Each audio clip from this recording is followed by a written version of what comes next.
This is the Darroch woods on the outskirts of Blairgowrie in Perthshire, Scotland. Now, it's an ancient woodland this, and I'd say one of its finest attributes has to come at the end of April and the beginning of May, and that is with all the bluebells that flourish in this wood. There must be millions upon millions of bluebells throughout this wood, growing more than likely over hundreds of years, slowly but truly spreading throughout the area. Now, we're here to look at the bluebells, but also to explore a little bit of the Scottish mythology that goes behind the bluebell, the folklore that's been told about the bluebell in Scotland. Now, bluebells in Scotland are also known as harebells. It's believed that witches would turn themselves into hares and hide amongst the flowers. What a thought, that if you walk through the woods, through the bluebells, and you see a hare, you may very well be looking at a witch. Who am I to say different?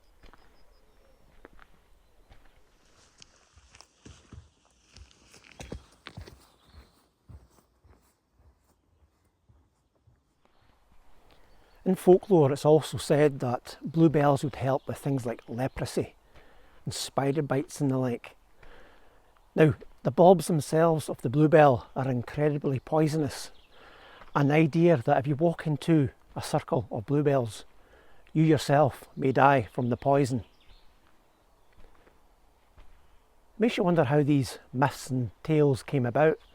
I'm assuming somebody must have bitten into a bluebell bulb at one point and then simply died, and then the myth built from there.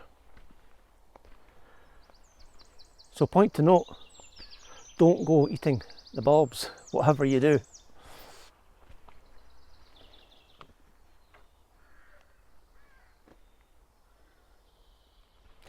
There is another tale told that apparently if you're in the woods and you hear a ringing sound, it's the bluebells being rung by a fairy summoning a gathering.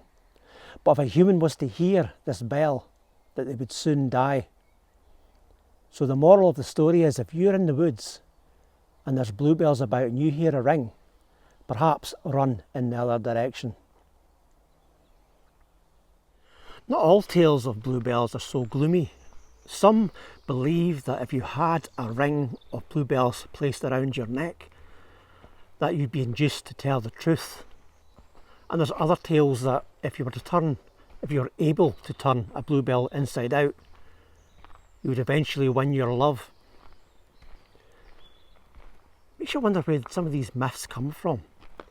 That the idea of turning a bluebell inside out would make the person that you love you back. Quite fascinating to think about. Either a very active imagination of the people from the past, or there is some truth in the myths, somewhere in the mists of time. Apparently back in the day, the starch from the bulbs of the bluebell was used in the glue, or added to the glue of books in the bindings. And this was done because the bluebell, or the bluebell starch, was so toxic it would stop flies and such like destroying the books over the centuries.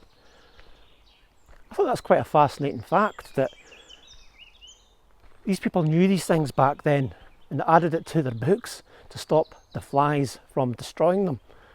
It's incredible really, isn't it?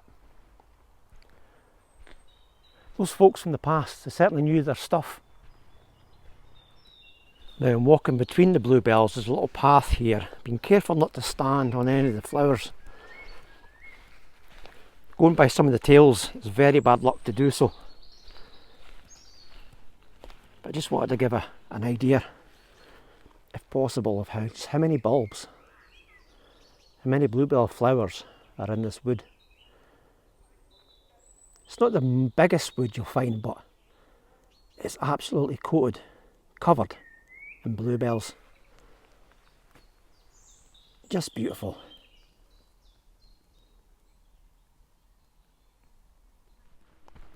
Well, that's the story of the Darroch bluebells and a wee bit of the mythology and folklore that's come down to us over the centuries, if not millennia. If you know of any other fairy tales or myths regarding the bluebells, I'd certainly like to hear them. That was just some that I know about and I wanted to share with you.